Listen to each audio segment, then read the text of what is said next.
warahmatullahi wabarakatuh. Perkenalkan, saya Dian Fajrina, SPD, Guru Bahasa Inggris SMA Negeri 5 Payakumbuh. Saya merupakan salah satu calon guru penggerak Angkatan 9 Kota Payakumbuh. Menciptakan lingkungan positif merupakan salah satu tanggung jawab seorang guru.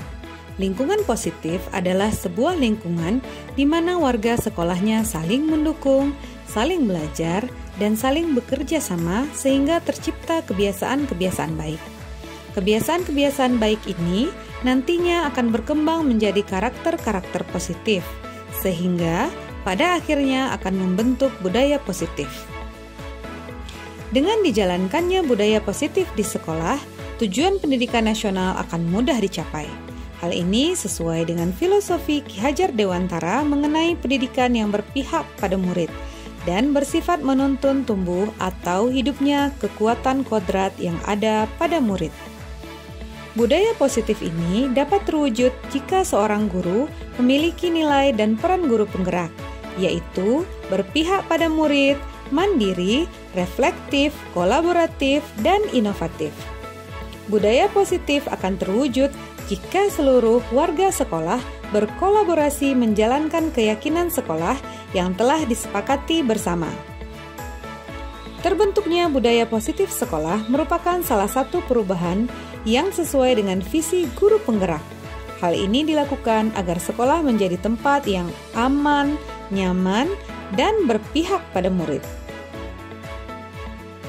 Untuk mewujudkan visi tersebut, guru penggerak perlu membuat prakarsa perubahan yang sesuai dengan filosofi Ki Hajar Dewantara dan profil pelajar Pancasila. Sebagai calon guru penggerak, saya telah menyebarkan pemahaman dan pengalaman saya dalam menjalankan budaya positif pada guru-guru di SMA Negeri 5 Payakumbuh. Berikut video pelaksanaan kegiatannya. Selamat menyaksikan.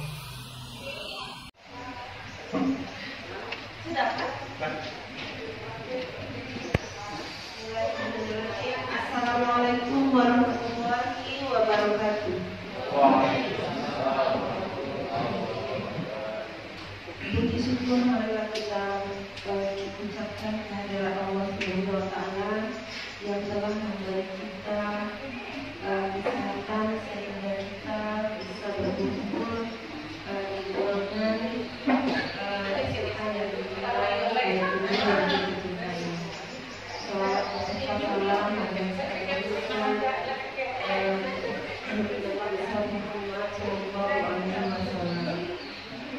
Allahumma sholli ala Muhammad wa ala ali Muhammad. Yang terhormat Ibu Kepala SMA Negeri 5 Payakumbuh, yang terhormat Bapak Ibu Wakil Kepala SMA 5 Payakumbuh, dan yang terhormat Bapak Ibu Majelis Guru, karyawan SMA Negeri 5 Payakumbuh yang berbahagia. Dan beristimewa kepada Ibu Dian Fajrina, calon guru angkatan 9 SMA Negeri 8.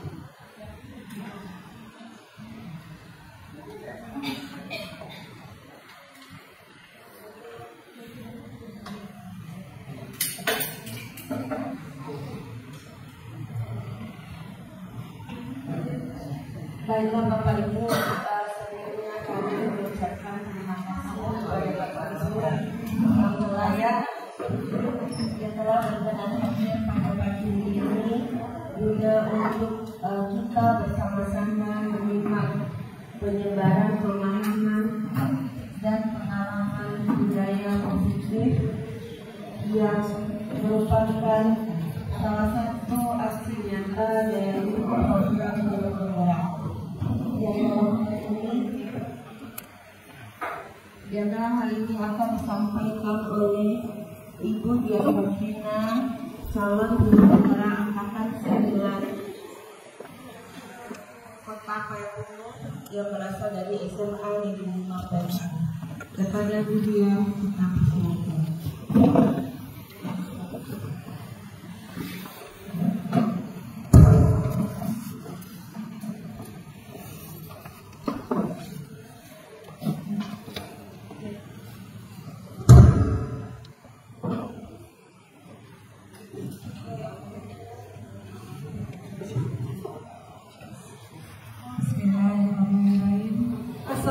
Assalamualaikum warahmatullahi wabarakatuh.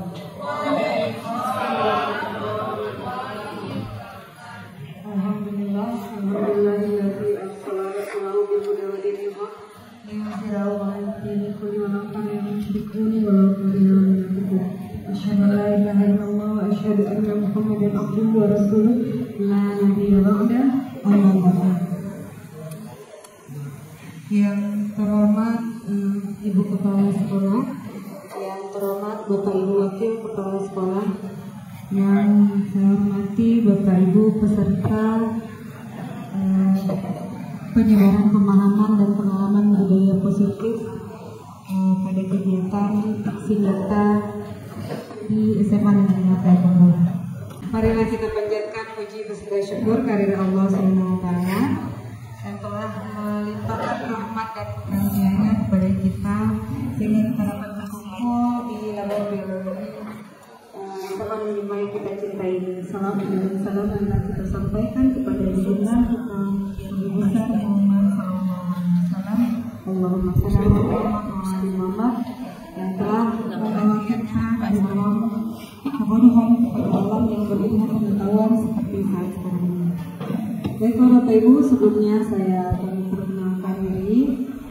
Saya Dian Fatima SPM di sini sebagai calon guru penggerak angkatan 9 dari Kota Palembang.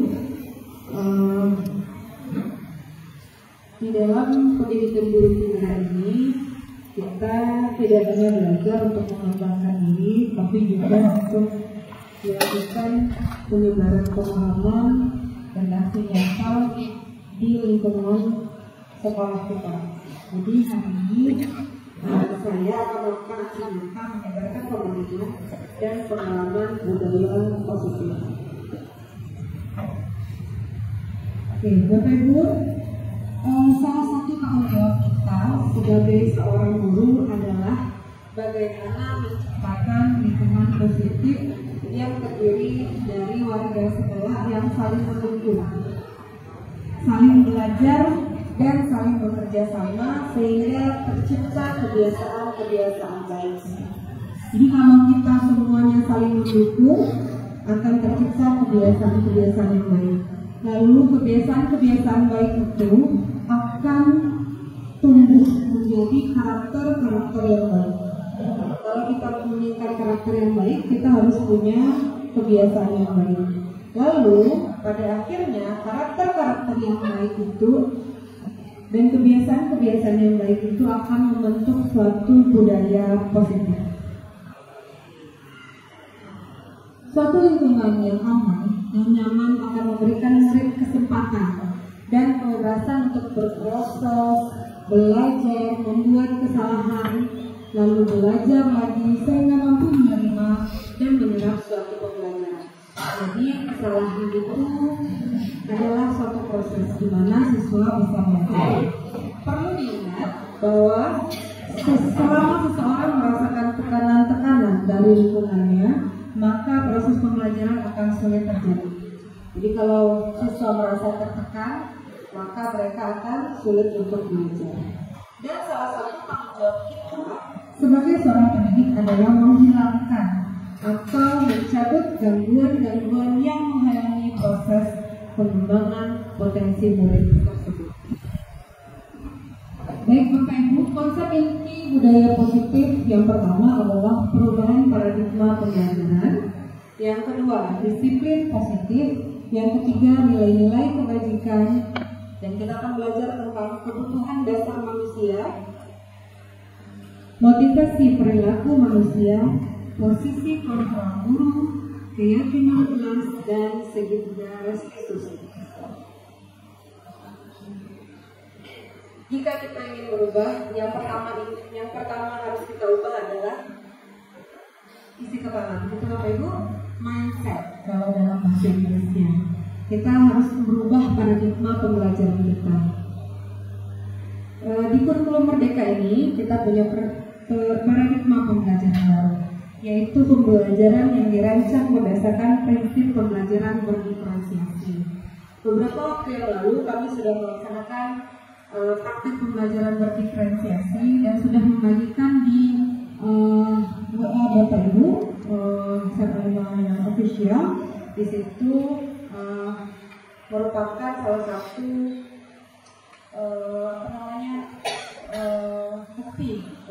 bukti karya bahwa kami melaksanakan pembelajaran berdiferensiasi yang diupload untuk kepentingan pembatik 2023. Jadi di level 2 itu kami membuat satu video yang bisa Bapak Ibu lihat untuk menjadi inspirasi di supervisi, kegiatan supervisi kita tahun 2023 ini.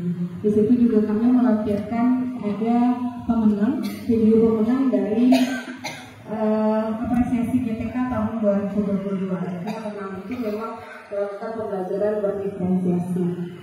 Jadi pembelajaran berdiferensiasi itu apa? Pembelajaran yang mengakomodir kebutuhan belajar peserta didik sesuai dengan kesiapan, gaya belajar, minat belajar, dan mewujudkan profil belajar Pancasila. Bapak Ibu, seperti yang sudah kita laksanakan pada awal pembelajaran, tahun kemarin juga sudah kita laksanakan tes potensi siswa kita. Di situ juga sudah dibagikan kepada Bapak Ibu. Di dalam lembaran absen siswa juga sudah kami printkan. Bapak Ibu bisa mengetahui minat dan gaya belajar serta tipe kecerdasan siswa kita. Jika ini membuat suatu media bisa dilihat di absen siswa yang sudah dibagikan. Selanjutnya, kita selama ini punya miskonsepsi. Miskonsepsi itu kita punya konsepsi yang salah tentang teori kontrol. Selama ini kita berpikir bahwa kita bisa mengontrol murid.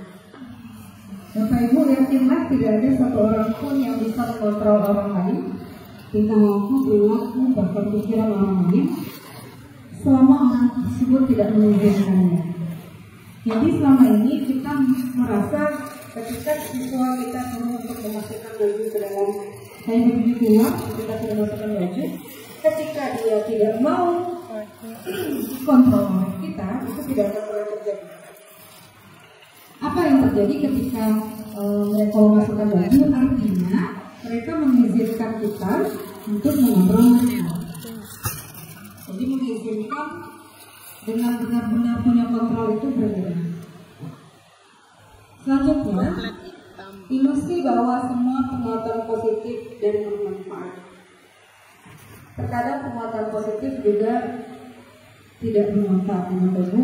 Jadi hati-hati dalam melaksanakan penguatan positif. Yang selanjutnya, ilusi bahwa kritik dan membuat orang merasa bersalah dapat menguatkan karakter. Selama ini kita berpikir jika kita mengkritik orang lain itu akan menguatkan karakter mereka. Kita membuat orang merasa bersalah juga akan menguatkan karakter mereka. Itu sebenarnya salah. Justru akan membuat mereka semakin rendah diri dan karakternya akan semakin lemah. Selanjutnya, ada ilusi bahwa orang dewasa memiliki hak untuk memaksa. Jadi, mentang-mentang kita umurnya lebih tua daripada siswa kita berhak untuk memaksa mereka melakukan sesuatu. Padahal bukan seperti itu konsepnya. Selanjutnya, kita mengubah paradigma stimulus respon kepada pendekatan teori kontrol. Paradigma stimulus respon ini sudah lama sekali, Bapak Ibu, sudah dari awal-awal tahun 90-an, awal tahun 1900-an, kita ubah sekarang dengan teori kontrol. Jadi pada stimulus respon itu realitas kebutuhan kita itu sama, itu konsepnya. Padahal realitas kebutuhan kita itu berbeda. Benar Bapak Ibu? Kebutuhan Latifah dengan Fadila itu berbeda. Atau kebutuhan Fadila dengan Media itu berbeda. Jadi kita harus melihat bahwa kebutuhan atau realitas kita itu berbeda. Keadaan diri kita itu berbeda. Kebutuhan kita itu tidak sama. Kebutuhan kita akan belajar juga tidak sama.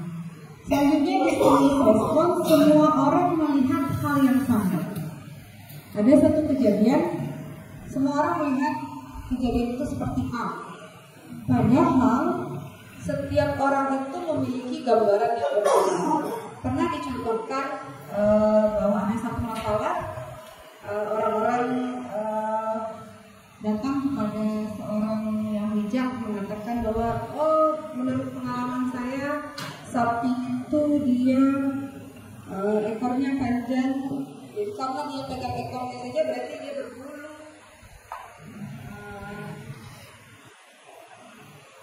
Terus panjang. Padahal ada lagi yang megang misalnya di bagian mukanya berbeda lagi. Sapi itu giginya begini. Jadi apa yang kita lihat itu bentuk yang sama dengan orang lain.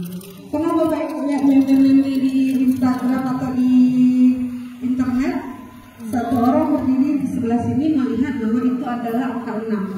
Sementara orang yang lain berdiri di bagian yang lain itu melihat angka 9. Jadi gambaran kita terhadap sesuatu itu berbeda-beda. Sudut pandang kita itu berbeda-beda. Selanjutnya, stimulus respon, kita mencoba mengubah agar pandangan sama dengan kita. Ini yang sering kita lakukan. Bukan hanya di kehidupan kita sebagai seorang guru kepada siswa, kehidupan kita sebagai misalnya sebagai anak kepada orang tua, teman terhadap teman, kita sering mencoba mengubah agar orang berpandangan yang sama dengan kita. Di teori kontrol, kita berusaha memahami pandangan orang lain tentang dunia. Jadi kita tidak berusaha untuk mengubah pandangan orang. Kalau memang pandangan orang tersebut berbeda dengan kita, tinggal kita hormati dan hargai pandangan tersebut. Tidak bisa berusaha untuk diubah supaya berpandangan sama dengan kita. Karena memang kalau kita berusaha untuk mengubah pandangan orang lain bersama dengan kita, disitulah letak konflik akan terjadi. Benar Bapak Ibu? Jadi kalau tidak mau ada konflik, ya kita berusaha. Mungkin menurut Bapak A begini pandangannya terhadap kita. Menurut Bapak B, jadi memang itu berbeda-beda. Selanjutnya, pada stimulus respon, perilaku buruk itu dilihat sebagai suatu kesalahan. Jadi kalau ada siswa kita berperilaku buruk, kita menganggapnya sebagai suatu kesalahan. Di teori kontrol, semua perilaku itu memiliki tujuan buruk. Bahkan perilaku buruk. Bapak Ibu pernah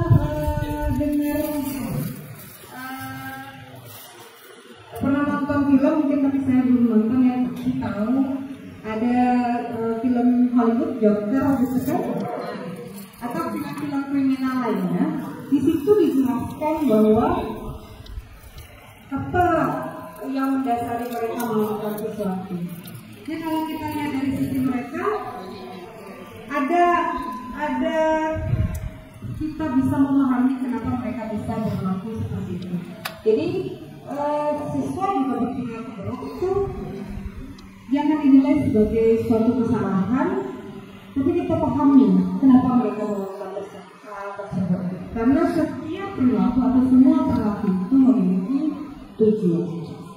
Selanjutnya pada stimulus respon dikatakan bahwa orang lain bisa mengontrol saya. Apakah benar? Kenyataannya siapa yang bisa mengontrol diri kita? Hanya diri kita sendiri. Kalau seandainya kita ini yang sering berpikir ya bapak-bapak ya, atau entah ada bapak-bapak tidak melaksanakannya atau tidak, kami sering bicara, nggak mau makan berapa, diet terus anak saya. Terus ketika disuguhi makanan, dan ujung-ujungnya makan juga. Terus dietnya mulai kapan? Mulai besok. Terus ditanya lagi kapan? Mulai besok lagi. Jadi yang mengontrol diri kita mau diet atau tidak itu sebenarnya siapa? Diri kita sendiri. Tidak ada orang lain yang bisa memaksa kita. Kalau misalnya kita memang mau makan, ya makan aja. Kalau misalnya kita nggak jadi diet, ya jadi tidak ada yang bisa mengontrol kita selain diri sendiri. Selanjutnya di teori stimulus respons, pemaksaan ada pada saat hubungan total. Ini yang sering kita lakukan ya. Kita awal-awal mungkin membujuk siswa melakukan sesuatu, kalau mereka tidak mau, tidak mengenakan bujuk rayu kita, terus akhirnya kita memaksa. Di paradigma baru ini kita tidak harus memaksa, kita bisa melakukan kolaborasi dan konsensus, menciptakan pilihan-pilihan baru. Nanti akan kami demonstrasikan. Selanjutnya pada stimulus respons itu model berpikirnya menang kalah. Jadi kalau kita debat, saya yang menang, kamu yang kalah. Sementara di teori kontrol itu kita model berpikirnya menang-menang. Kalau ada permasalahan, win-win solution. Jadi kalau dalam bahasa Minang itu sudah ada pepatahnya, lama diawak, ketujuh orang. Jadi jangan hanya lama diawak saja. Jadi kita berpikir menang-menang, keduanya menang, tidak ada yang kalah di sana. Selanjutnya, disiplin positif. Kebanyakan orang menghubungkan kata disiplin itu dengan kata tertib, teratur, dan kepatuhan pada peraturan. Bapak Ibu, disiplin itu berasal dari bahasa Yunani yang artinya sebenarnya belajar. Jadi disiplin itu bukan untuk mengatur sebenarnya, tapi kita selalu menghubungkan disiplin itu dengan hukuman. Jadi kalau siswa tidak disiplin, kita akan menghukum. Padahal itu suatu hal yang berbeda. Karena belajar tentang disiplin positif tidak harus dengan memberi hukuman.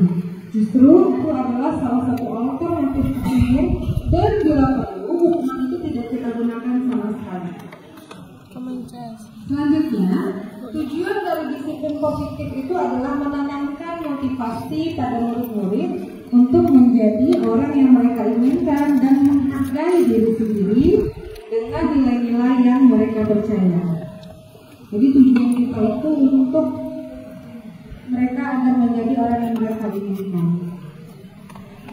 Terus, motivasi tidak akan terpengaruh dengan adanya hukuman atau ujian. Bapak Ibu, ketika siswa-siswa kita memiliki disiplin positif, misal mereka hadir tepat pada waktunya ke dalam kelas. Jika kita tidak memberikan hadiah, misalnya siapa yang datang cepat nanti saya kasih permen misalnya, ibu kasih permen. Kalau misalnya kita tidak, kalau misalnya siswa itu terlalu disiplin dalam dirinya mau ada permen atau tidak, mereka tidak akan berpengaruh. Atau siapa yang terlambat nanti akan dihukum push up 15 kali. Kalau mereka memang memiliki rasa disiplin di dalam hatinya, tidak akan berpengaruh. Mau ada push up, mau ada keliling lapangan, mereka tetap akan hadir tepat pada waktunya. Lanjut, Bapak Ibu, di dunia ini kita memiliki nilai-nilai kebajikan universal. Apa itu? Nilai-nilai yang kita sepakati bersama, terlepas dari suku bangsa, agama, bahasa, maupun latar belakangnya. Contoh nilai-nilai kebajikan beberapa institusi atau organisasi pendidikan itu, kita sekarang mengenal profil pelajar Pancasila. Bu Mega, di mana lagunya Bu Mega? Ya, boleh dicontohkan sebentar Bu Mega sebagai koordinator project.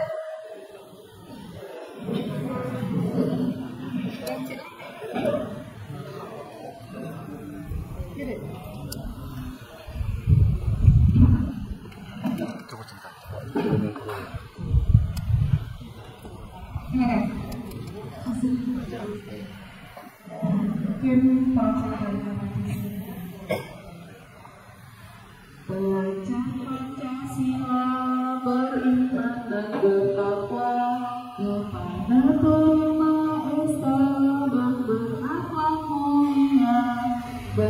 Kita membangun gotong royong mandiri, kreatif dan bernalar kritis. Tepuk tangan untuk semuanya. Makasih pemirsa. Jadi itu sudah kita lakukan di sekolah-sekolah mulai dari SD, TK ya, TK, SD, SMP, dan SMA. Anak-anak kita juga sudah diajarkan waktu mereka melaksanakan proyek beberapa minggu yang lalu. Baik, ini adalah nilai-nilai kebajikan yang akan kita capai di kurikulum pernikahan ini. Beriman, bertakwa kepada Tuhan Yang Maha Esa dan berakhlak mulia. Kita mengharapkan siswa kita beriman, bertakwa kepada Tuhan Yang Maha Esa dan juga memiliki akhlak mulia. Kalau kita belum memiliki akhlak mulia ini adalah karakter. Selanjutnya siswa kita juga diharapkan agar bisa mandiri.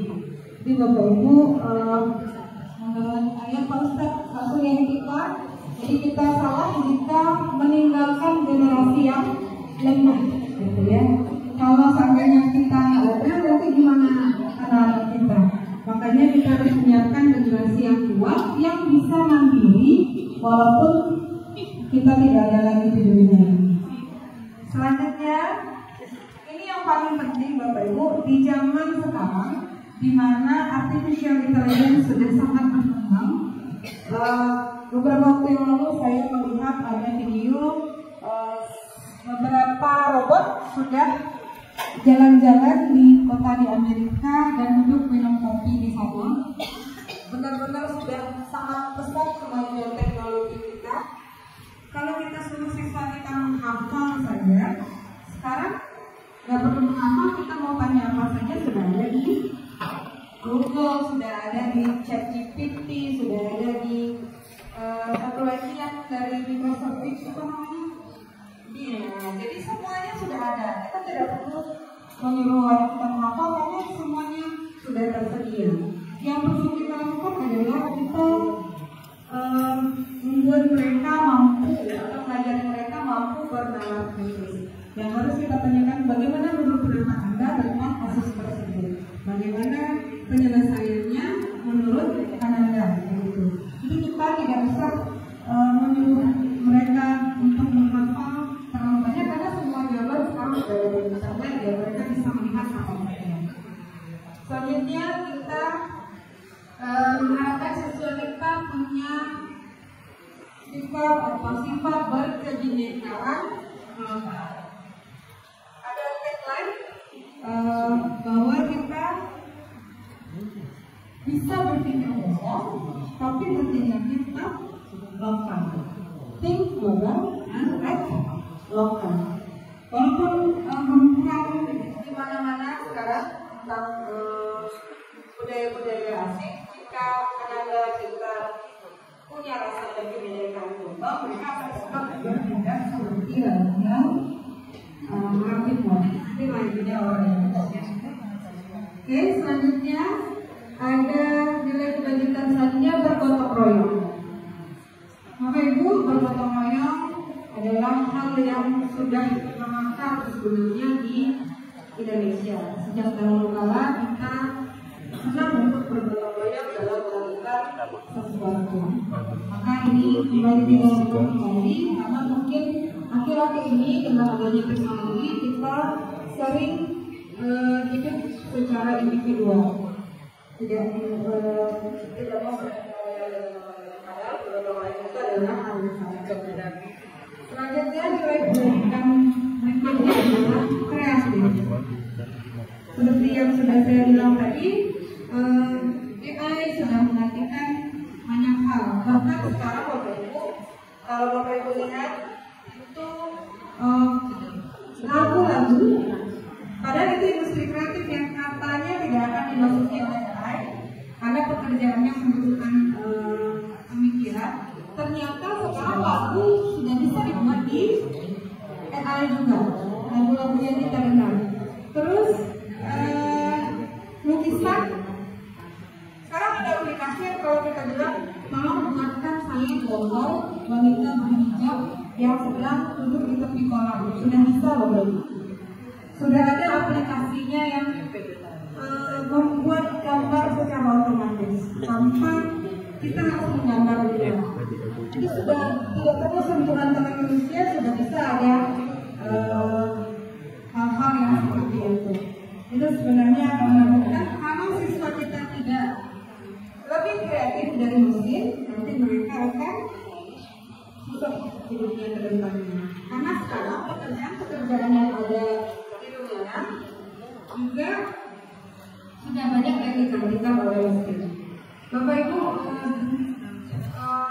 ada yang cerita dulu bahwa mungkin zaman Ibu Kepala Sekolah waktu muda dulu senang sekali jika ada datang surat dari Pak Pos gitu ya.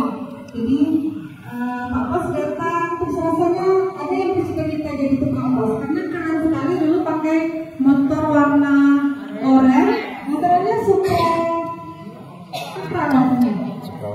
Jadi terus ada yang bercita-cita kok kayaknya keren ya jadi tukang pos. Apakah ada profesi itu sekarang hari ini?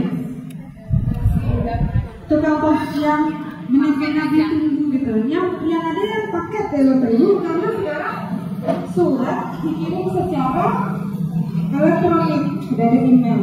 Bahkan sekarang nggak perlu pakai email, kita tinggal scan lalu kirim lewat WA. Jadi semuanya serba cepat, tidak ada lagi yang mengantarkan surat secara tradisional seperti itu. Kita nggak tahu ke depannya, katanya profesi guru itu tidak akan digantikan oleh mesin, tapi ya mungkin memang tidak akan digantikan, tapi kalau misalnya gurunya tidak belajar untuk lebih kreatif juga bisa digantikan karena semua informasi sudah ada dalam genggaman kita masing-masing. Oke, ya kalau dengan kita optimis guru tidak akan digantikan oleh mesin karena pengalaman juga belum tentu sama ya.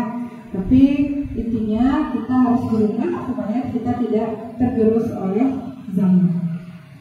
Selanjutnya di sini ada IBO Primary Years Program. Ini ada sikap yang dikembangkan oleh PYP. Yang pertama toleransi, rasa hormat, integritas. Ini juga penting. Mandiri, menghargai, antusias, empati. Bapak Ibu, empati itu merasakan yang orang lain rasakan. Jadi kalau ada misalnya orang tua siswa yang meninggal, kita juga ikut sedih misalnya. Tapi ada akhir-akhir ini banyak sekali yang kurang bahasa empatinya, itu yang harus kita galakan lagi kepada siswa kita. Lanjut keingin-tahuan, curiosity itu juga harus diberikan pengetahuannya dan dilatih siswa kita untuk memiliki rasa ingin tahu yang tinggi. Selanjutnya kreativitas, kerjasama, percaya diri, dan komitmen. Lanjut, Bapak Ibu, sebagai manusia kita punya 5 kebutuhan dasar. Yang pertama adalah kebutuhan untuk bertahan hidup. Kita ingin punya rumah, kita ingin punya makanan, kita harap punya kesehatan yang baik. Jadi itu adalah kebutuhan dasar kita yang pertama. Yang kedua, ada penguasaan, yaitu menjadi terampil, diakui, dan memiliki rasa harga diri. Selanjutnya kita juga membutuhkan kasih sayang dan rasa diterima. Kebutuhan memberi dan menerima kasih sayang dan kebutuhan untuk menjadi bagian dari suatu keluarga. Selanjutnya kita juga ingin punya kebebasan, kemandirian, otonomi, memiliki pilihan dan mampu mengendalikan arah hidup. Kebutuhan dasar yang terakhir adalah kita ingin punya kesenangan. Kita mencari kesenangan, bermain dan tertawa. 5 kebutuhan dasar manusia ini harus dipenuhi. Dan semua sikap kita berdasarkan ini. Kenapa orang melakukan sesuatu? Berarti karena ini. Ada kebutuhan-kebutuhan yang ingin mereka coba untuk penuhi. Entah itu bertahan hidup, entah itu penguasaan, kasih sayang, dan rasa diterima, kebebasan atau kesenangan. Bapak Ibu, jika ada siswa kita, misalnya dia suka berbuat sesuatu yang aneh-aneh, terus dia ketawa, itu kira-kira kebutuhan dasar apa yang mereka ingin? Kesenangan. Ada lagi? Kasih sayang dan rasa diterima. Ada kemungkinan kenapa dia berbuat yang aneh terus ketawa-ketawa di kelas, mungkin tidak mencari perhatian dan tidak mendapatkan kasih sayang dan rasa diterima itu di rumah, di lingkungan rumahnya. Makanya mereka mencoba membuat mereka memiliki kasih sayang dan rasa diterima itu di sekolah supaya terpenuhi kebutuhannya. Baik, lanjut. Motivasi perilaku manusia. Motivasi perilaku manusia itu ada 3, Bapak Ibu. Yang pertama untuk menghindari ketidaknyamanan atau hukuman. Jadi tadi misalnya ada siswa kita yang tidak ingin terlambat, mungkin karena menghindari ya, atau untuk mendapatkan imbalan atau penghargaan dari orang lain. Ada siswa misalnya tidak datang telat supaya nanti ibu latifahnya kasih permen, misalnya. Jadi dia ingin mendapatkan imbalan. Dia ingin juara 1 misalnya di kelas itu karena nanti orang tuanya kasih sepeda misalnya, itu karena mengharapkan imbalan atau penghargaan dari orang lain. Yang ketiga, mereka untuk menjadi orang yang mereka inginkan dan menghargai diri sendiri dengan nilai-nilai yang mereka percaya. Kira-kira Bapak Ibu, mana yang berasal dari eksternal, yang dari luar? Yang dari luar diri yang mana? Mendapatkan imbalan. Mendapatkan imbalan berarti motivasinya dari orang lain. Selanjutnya, yang dari luar motivasinya eksternal. Mana lagi? Iya, betul. Yang pertama juga supaya menghindari ketidaknyamanan dan hukuman. Yang idealnya yang mana? Yang ketiga, untuk menjadi orang yang mereka inginkan dan menghargai diri sendiri dengan nilai-nilai yang mereka percaya. Jadi kalau mereka punya motivasi yang internal, intrinsik, mereka ingin menjadi orang yang mereka inginkan, menghargai diri sendiri dengan nilai-nilai mereka percaya, motivasi ini adalah motivasi yang ideal. Selanjutnya, Bapak Ibu, kita tadi mengatakan kita akan belajar tentang restitusi. Apa perbedaannya? Yang pertama, kalau hukuman konsekuensi dan restitusi. Hukuman itu sifatnya tidak terencana atau tiba-tiba. Tiba-tiba mereka misalnya contohnya memakai atribut yang tidak kita inginkan biasanya. Mereka memakai jaket misalnya, terus tanpa ada aba-aba langsung kita ambil misalnya. Itu adalah tidak terencana tiba-tiba. Lalu mereka setelah kita ambil jaketnya terus disuruh lari keliling lapangan misalnya. Itu adalah suatu hukuman. Kalau konsekuensi kita sudah menyepakati dan sudah terencana. Misalnya kita sudah mengatakan sebelumnya, jika memakai jaket di lingkungan sekolah, hari siang-siang panas, Bapak atau Ibu akan mengambilnya. Dan alhamdulillah silakan mari kita misalnya seperti itu konsekuensinya. Jadi itu adalah konsekuensi. Selanjutnya, kalau restitusi itu merupakan proses menciptakan kondisi bagi murid untuk memperbaiki kesalahan. Untuk yang diterangkan, hukuman itu sifatnya satu arah, hanya dari guru ke siswa. Kalau konsekuensi, murid tetap dibuat tidak nyaman untuk jangka waktu yang panjang tadi. Diambil jaketnya misalnya terus disuruh lagi ke lapangan, itu dalam jangka pendek mereka tidak nyaman. Kalau restitusi, proses kolaboratif yang mengajarkan murid untuk mencari solusi sendiri. Jadi kalau misalnya di restitusi, kita tanya kepada mereka, kira-kira apa yang bisa mereka lakukan untuk menyelesaikan masalah jaket yang dipakai ini. Selanjutnya, hukuman itu yang diberikan biasanya bisa berupa fisik maupun psikis. Murid atau anak disakiti oleh suatu perbuatan atau kata-kata. Kalau anak zaman sekarang itu seringnya ngomong-ngomong, minta gitu ya, dikit-dikit toxic relationship, toxic apa lagi? Udah? Jadi katanya lingkungannya toxic katanya. Apa itu maksudnya? Mereka merasa bahwa sering tersakiti, bukan dari segi fisik tapi dari segi psikis gitu. Jadi banyak anak kita sekarang mereka pintar-pintar, cerdas-cerdas, itu generasi gitu. Mereka cerdas-cerdas tapi mentalnya lemah. Jadi ketika sedikit saja merasa kesusahan, itu langsung menyerah, betul. Karena itu yang terjadi. Ini generasi Z sekarang yang di depan kita ini, kebanyakan teman-temannya yang kalau kita lihat di media sosial itu kan disebut juga dengan strawberry generation. Strawberry itu gimana Bapak Ibu bentuknya? Kalau dilihat dari jauh ini gitu ya. Tapi ketika ditekan sedikit langsung Benyek. hancur gitu ya. Karena terlalu lembut. Mereka cantik, punya kemampuan banyak-banyak, punya kreativitas. Tapi ketika sekali saja ada sesuatu yang salah di tempat kerja, itu banyak yang akhirnya resign. Saya sekali aja bikin kesalahan terus dibentak sama atasan, Anda belajar sih Pak. Akhirnya mereka memutuskan untuk resign, menyerah gitu.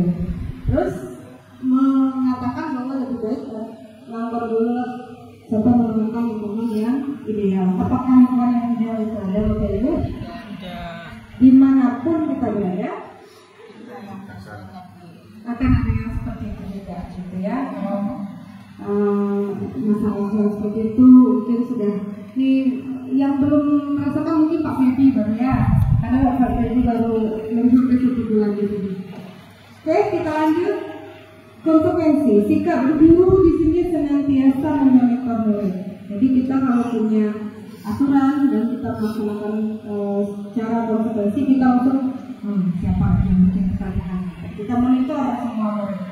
Nah ini bukunya pakai kertas, ini rambutnya panjang, kita monitor semuanya. Kalau tidak situasi, kita proses membantu murid menjadi lebih memiliki tujuan, disiplin positif dan memulihkan dirinya setelah bermasalah. Jadi mereka akhirnya menyadari kesalahannya dan berusaha untuk memperbaiki kesalahan tersebut dengan motivasi dari muridnya, bukan karena kita. Selanjutnya, di sini dijabarkan ada 5 posisi kontrol guru. Yang pertama sebagai penghukum. Kita sering mengatakan patuhi aturan saya atau awas gitu. Saya akan begini.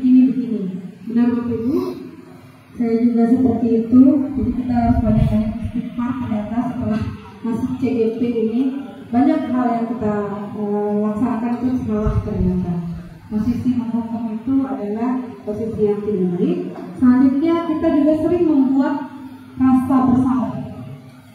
Sudah berapa kali Ibu kasih tahu, kok belum juga kamu juga. Kamu bikin kecewa Ibu ya. Sering kayak gitu Bapak Ibu. Padahal aku sudah berharap kamu akan hadir, ternyata kamu tidak datang, akhirnya akan dulu merasa bersalah. Dan ternyata itu tidak baik. Ada lagi yang mengatakan posisi kontrolnya adalah teman. Ayo, bantulah Bapak. Nanti Bapak punya marah sama ibu kepala sekolah. Duduklah baik-baik. Nanti nampak sama guru lain, kamu keluar nanti itu kena marah nanti. Pemikiran itu ya, saya itu. Dan itu juga tidak terlalu baik. Tapi di beberapa kesempatan kita perlu juga sebagai teman.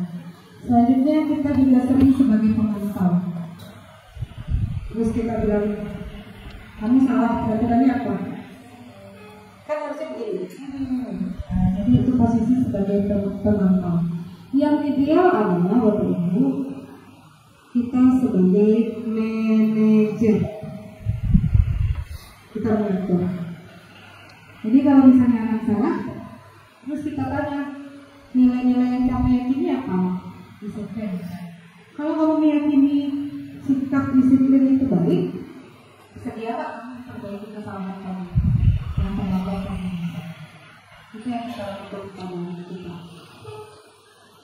Selanjutnya, menurut Bapak Ibu, ini kuisnya.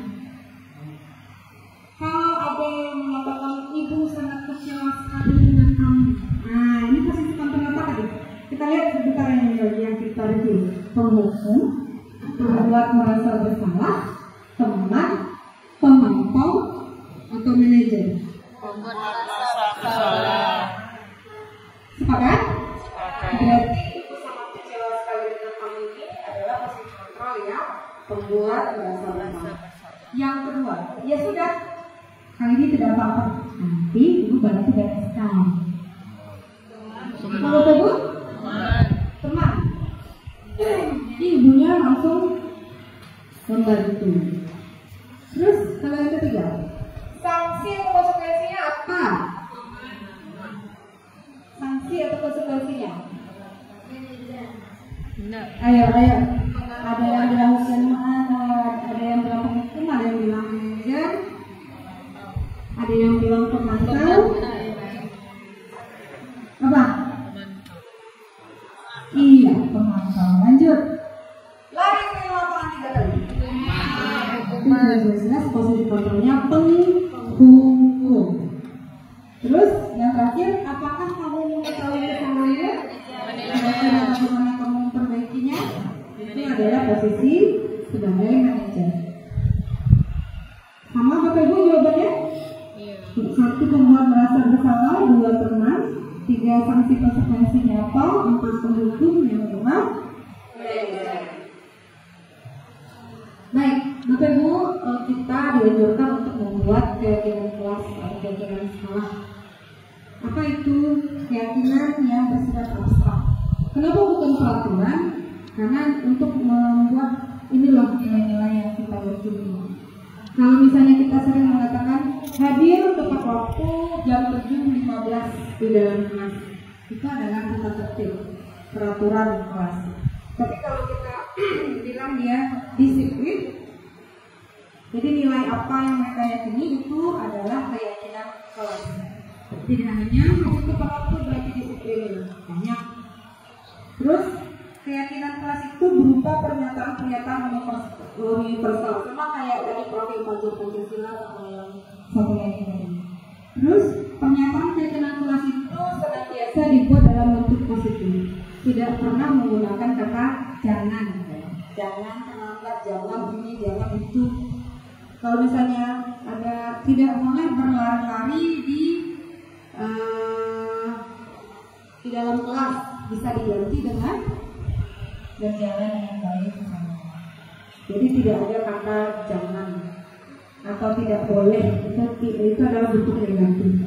Selanjutnya, keyakinan kelas itu hendaknya tidak terlalu banyak sehingga mudah diingat dan dipahami oleh warga kelas semuanya. Jadi jangan bikin peraturan kelas 20, keyakinan kelasnya nanti 20 juga, itu akan susah untuk dihafalkan. Akhirnya mereka tidak jadi keyakinan. Selanjutnya, keyakinan kelas itu sebaiknya sesuatu yang dapat diterapkan di lingkungan tersebut. Jadi kita lihat dulu lingkungan kita mampu nggak untuk menjalankan itu. Lanjut, semua warga kelas hendaknya ikut berkontribusi dalam pembuatan keyakinan kelas lewat kegiatan curah pendapat.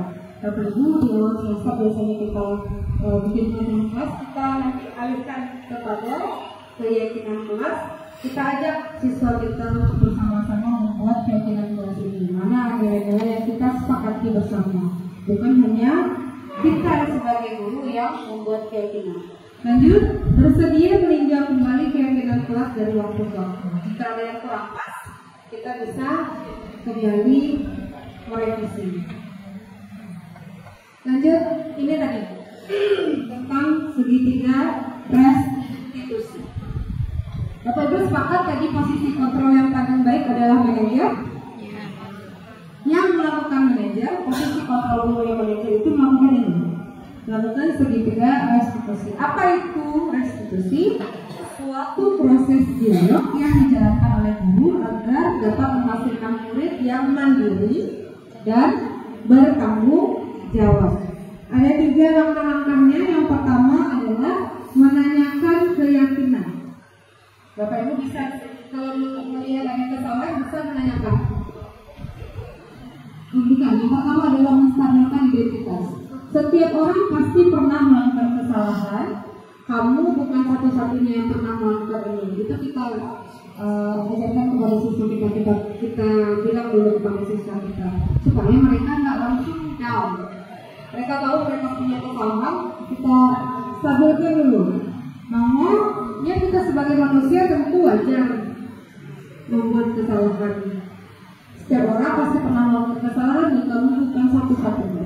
Selanjutnya setelah mereka stabil identitasnya, kita validasi tindakan yang salahnya.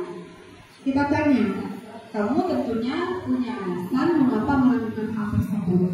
Adakah cara yang lebih efektif untuk mendapatkan apa yang kamu inginkan? Tadi kan ada 5 dasar kebutuhan dasar manusia Bapak Ibu. Terus kita tanya, kira-kira untuk mendapatkan kebutuhan tersebut jangan melakukan hal ini, adakah cara yang lebih efektif? Selanjutnya kita tanyakan keyakinan kelas yang sudah kita sepakati tadi. Kita sudah membuat keyakinan kelas apa yang telah kita sepakati. Kamu ingin menjadi orang seperti apa? Kan kita tanya, mereka ingin menjadi orang seperti apa? Bapak Ibu, ini juga kata-katanya. Yang pertama, Bapak Ibu ingin menjalankan posisi kontrol sebagai manajer, ini contohnya. Bapak Ibu bisa mengatakan bahwa berbuat salah itu wajar dan tidak apa-apa, karena tidak ada manusia yang sempurna dan kita bisa menyelesaikan ini. Atau misalnya kalau ada yang bertengkar, ini kadang-kadang terjadi juga. Ibu tidak tertarik mencari siapa yang salah, tapi ibu ingin mencari solusi atas permasalahannya. Atau selanjutnya, kamu berhak merasa begitu. Kita stabilkan dulu. Atau apakah kamu sudah menjadi teman yang baik buat diri sendiri? Seringnya kita jarang menjadi teman yang baik kepada diri kita sendiri. Sering kita menyalahkan diri sendiri. Jadi kalau seandainya kita aja menyalahkan diri sendiri, gimana yang menyalahkan diri kita? Oke, lanjut. Kita validasi tindakan yang salah. Kalau seandainya mereka melakukan hal yang buruk dan emosi mereka tahan sebenarnya, terus kita bisa bilang, padahal kamu bisa melakukan yang lebih buruk dari ini ya. Atau kamu pasti punya alasan mengapa kamu melakukan hal itu. Atau kamu patut bangga pada dirimu sendiri karena kamu telah melindungi sesuatu yang penting buat kamu. Selanjutnya, kamu boleh mempertahankan sikap itu, tapi kamu harus meninggalkan sikap yang baru. Selanjutnya, yang terakhir kita tanyakan keyakinan. Apa yang kita percaya sebagai kelas atau keluarga? Apa nilai-nilai umum yang telah kita sepakati? Apa bayangan kita tentang kelas yang ideal? Dan kamu mau jadi orang yang seperti apa? Ini Bapak Ibu ada contoh penerapan studi restitusi. Kita nonton videonya sebentar. Kurang khas.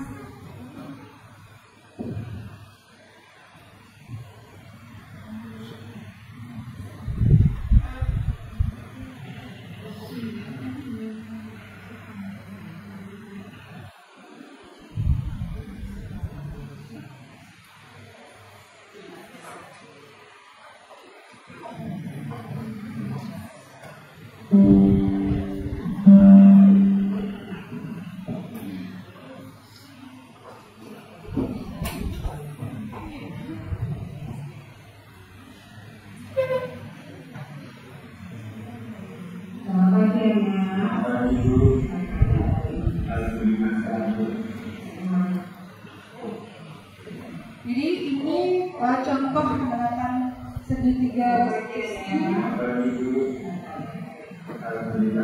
yang saya terapkan kepada siswa kelas 12 IPS 2 Arya, karena pada hari Kamis tersebut anak-anak kita ini terlambat. Jadi saya terapkan segitiga sini. Silakan kita lihat bersama Bapak Ibu. Selamat pagi Angga, apa kabar hari ini? Pagi Bu, baik aja. Jadi Angga kita sudah mengetahui bahwa sebagai siswa kelas 12, Angga harus hadir di sekolah pada saat belajar tambahan hari Sabtu. Dan aku lihat absen hari Sabtu kemarin itu Angga tidak hadir, benar? Nah, Angga kan siswa yang cerdas, rajin, selalu mengerjakan tugas, terus disukai guru juga. Dan yang terpenting kemarin TO hari Sabtu sebelumnya itu Angga ranking berapa? Ranking 1. Nah, berarti Angga adalah siswa yang cerdas dan nilainya tertinggi, betul ya? Angga tahu bahwa hadir pada saat belajar tambahan itu adalah salah satu tanggung jawab sebagai siswa kelas 12, dan Angga tahu bahwa tidak hadir adalah suatu kesalahan. Angga melakukan kesalahan itu adalah wajar dan setiap manusia melakukannya. Setiap orang pasti pernah melakukan kesalahan. Tapi yang terpenting adalah bagaimana cara kita memperbaikinya. Kita cari solusinya bersama-sama, boleh ya? Oke. Apa alasannya Anda tidak datang kemarin hari Sabtu itu? Ketiduran. Anda ingat kita punya keyakinan kelas? Berarti keyakinan kelas apa yang sudah dilakukan? Disiplin dan tanggung jawab. Disiplin dan tanggung jawab. Terus disiplin itu penting atau tidak? Penting. Penting. Menghargai waktu itu penting? Penting. Tanggung jawab juga penting. Untuk apa tanggung jawab itu? Untuk mengendalikan perilaku diri kita. Oke. Angga bisa mengendalikan perilaku itu juga penting kan? Untuk mencegah hal ini tidak terjadi lagi di kemudian hari. Kira-kira apa yang Angga bisa lakukan? Tidur lebih awal dari? Siap. Hari. Jadi Anda akan tidur lebih awal supaya tidak ketiduran lagi. Penyebab ketiduran tadi apa? Nah, main game. Oh, hingga malam. Baik, Angga ke depannya supaya ini tidak terjadi lagi, tadi akan melakukan apa? Tidur lebih awal supaya tidak ketiduran dan bisa datang lebih cepat dan hadir di sekolah. Pada saat belajar tambahan, betul? Oke, Ibu yakin Angga akan melakukannya dan Ibu menghargai niat baik Angga untuk memperbaiki diri. Ibu harap kedepannya Angga tidak mengulangi kesalahan ini lagi dan Angga datang terus pada saat belajar tambahan, ya. Terus Ibu yakin kalau seandainya Angga rajin ikut pembahasan, ikut TO dan segala macam, Angga akan mendapatkan tempat di universitas yang Angga inginkan dan akhirnya mencapai cita-cita yang Angga inginkan juga. Semoga ya, rajin-rajinnya. Oke, baik. Terima kasih ya Angga ya. Silakan kembali ke kelas. Assalamualaikum warahmatullahi wabarakatuh. Nama saya Angga Adrian Putra, kelas 12 IPA 1. Terima kasih Bu Dian, saya senang sekali diajak untuk berdiskusi untuk menemukan solusi atas kesalahan saya tidak datang ke sekolah sesuai jadwal pelajaran tambahan. Saya berjanji tidak akan bermain game hingga larut malam dan akan datang sekolah sesuai dengan jadwal sekolah. Terima kasih Bu Dian. Selamat pagi Arya. Selamat pagi Bu. Apa kabar hari ini? Alhamdulillah sehat Bu. Ibu melihat Arya sering datang terlambat, ya benar ya? Iya Bu. Sudah berapa kali kira-kira selama satu semester ini? Sudah 6 kali Bu. Oke. Arya, Ibu melihat Arya adalah siswa yang cerdas, rajin, selalu mengerjakan tugas tepat waktu, aktif di berbagai kegiatan di sekolah. Arya juga disukai oleh guru-guru. Apakah Arya tahu bahwa datang tepat waktu adalah salah satu tanggung jawab dari siswa? Tahu Bu. Dan Arya tahu bahwa datang terlambat adalah suatu kesalahan? Tahu Bu. Oke, baik. Berbuat kesalahan itu adalah hal yang manusiawi. Setiap orang pasti berbuat kesalahan. Yang terpenting adalah kita bisa belajar dan memperbaiki kesalahan tersebut. Apakah Arya mau kita cari solusi atas permasalahan ini bersama-sama? Mau Bu. Oke, apa alasan Arya datang terlambat? Saya sering main HP sampai tengah malam Bu. Arya ingat, kita sudah menyepakati keyakinan kelas. Ingat Bu. Keyakinan kelas apa yang sudah Arya langgar? Disiplin Bu. Oke, apakah itu penting disiplin itu? Penting agar saya lebih bisa menghargai waktu Bu. Betul, menghargai waktu itu penting agar kita bisa menghargai orang lain supaya pekerjaan kita tidak menumpuk, betul ya? Betul Bu. Saya menyesal karena sudah terlambat dan saya minta maaf Bu. Oke, sikap Arya bagus sekali, sudah meminta maaf. Tapi kedepannya apa yang bisa Arya lakukan supaya tidak datang terlambat lagi? Saya akan tidur lebih awal dan memasang alarm Bu. Baik, Ibu menghargai niat baik Arya dan Ibu percaya Arya bisa melakukannya. Untuk hari ini apa yang bisa Arya lakukan untuk memperbaiki kesalahan? Saya akan meminta maaf kepada guru pelajaran pertama dan saya akan mengejar ketertinggalan dan dengan bertanya pada teman dan guru. Baik, kita sudah menemukan solusi ya bersama-sama bahwa Arya akan memperbaiki kesalahan hari ini. Ibu menghargai niat baik Arya untuk memperbaiki diri. Ibu harap Arya tidak mengulangi kesalahan lagi dan Ibu yakin Arya bisa menjadi siswa yang lebih baik lagi. Oke, makasih ya. Sekarang silakan kembali ke kelas. Terima kasih Bu. Iya, sama-sama. Ini diambil dari kabina telepon yang bagian depan yang dikembalikan. Di sini saya menerapkan segitiga fungsi dengan 3 langkah yang tadi dan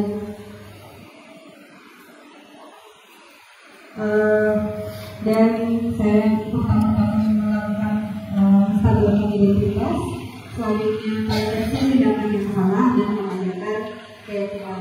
Semoga dengan contoh segitiga institusi ini Bapak sudah memahami bagaimana cara untuk menjadi manajer yang baik untuk siswa-siswa kita dan kita dapat berubah karya ke depan.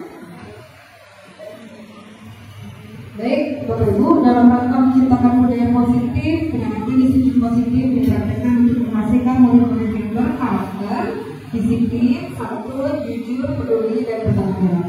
Kenapa tidak menunjukkan lagi untuk mendukung? Karena zaman sekarang itu tidak zamannya lagi kita untuk melakukan hubungan karena siswa kita sudah berubah, jadi tidak harus seperti zaman dulu lagi. Maka sebaiknya kita mengajak mereka untuk berdiskusi. Bapak Ibu, kalau ada pertanyaan tentang budaya positif yang telah disebarkan kita ini, ada yang bertanya? Pas? Semoga Bapak Ibu bisa mengaplikasikannya pada kegiatan selanjutnya. Baik, saya sudah. Oh, ada pertanyaan dari Pak Den? Ada. Ini tidak pertanyaan Bu Dian. Ini sekedar saran saja buat kita. Ya. Terima kasih Bu Dian. Sudah pakai mikrofon kalau tidak kedengaran.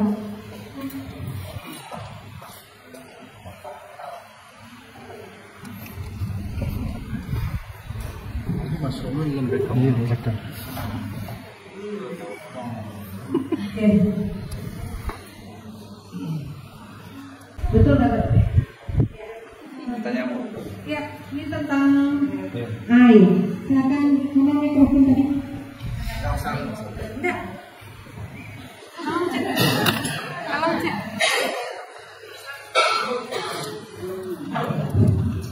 Assalamualaikum warahmatullahi wabarakatuh. Waalaikumsalam warahmatullahi wabarakatuh. Terima kasih yang telah diwakilkan. Ada sedikit pertanyaan. Ini mengenai segitiga restitusi. Tadi sudah kita lihat ada seorang siswa melakukan sebuah kesalahan. Itu yang segitiga restitusi. Seandainya perbuatan itu dia lakukan kembali di masa yang akan datang, apakah kita harus melakukan segitiga restitusi kembali atau ada pilihan lainnya selain segitiga restitusi untuk yang kesalahan yang kedua? Jika menggunakan segitiga restitusi, sampai berapa kali segitiga restitusi ini dilakukan? Sekian Bu, terima kasih. Assalamualaikum warahmatullahi wabarakatuh. Baik, pertanyaan bagus sekali Bapak Ibu, karena manusia itu kadang sudah berjanji terus berbuat kesalahan lagi dan lagi.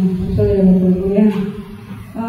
Sebagai guru dengan posisi kontrol yang kita pilih sebagai manajer, salah satu sifat manajer itu kita harus sabar ya.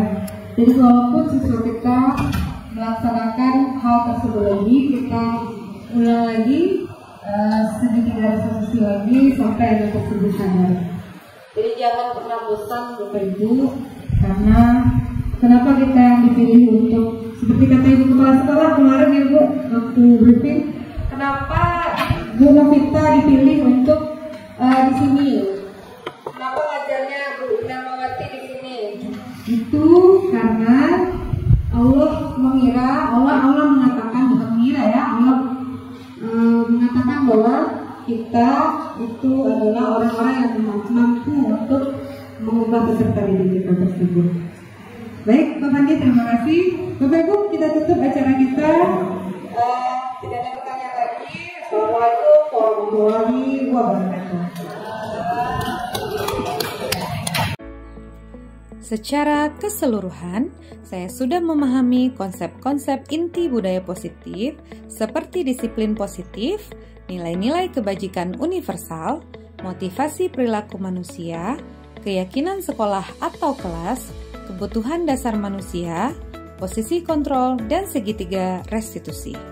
Pemahaman ini telah saya terapkan dan sebarkan kepada rekan guru di sekolah agar terbentuk suatu budaya positif.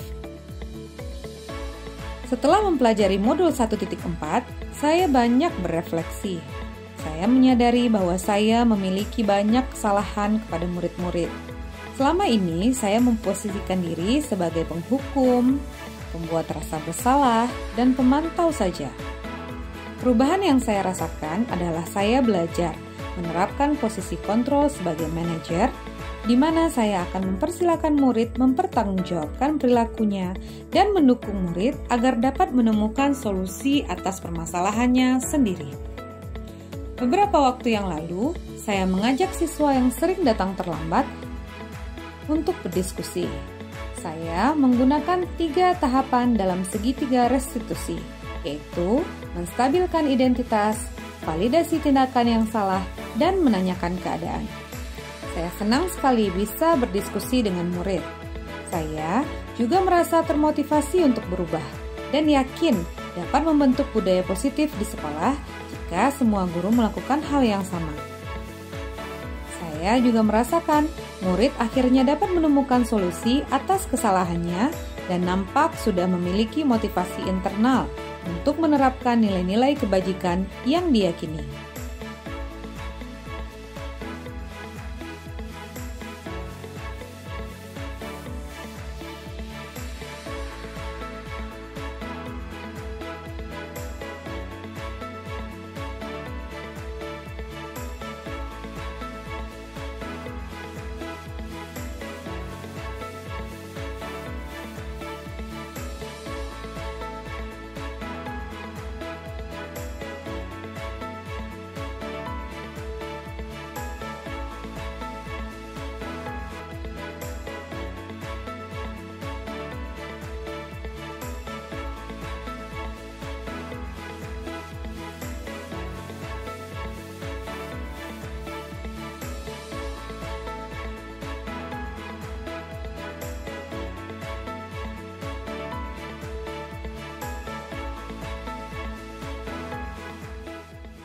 Demikianlah video aksi nyata penyebaran pemahaman dan pengalaman budaya positif yang telah saya laksanakan di SMA Negeri 5 Payakumbuh. Semoga dapat menginspirasi Bapak Ibu hebat semua. Terima kasih. Wassalamualaikum warahmatullahi wabarakatuh.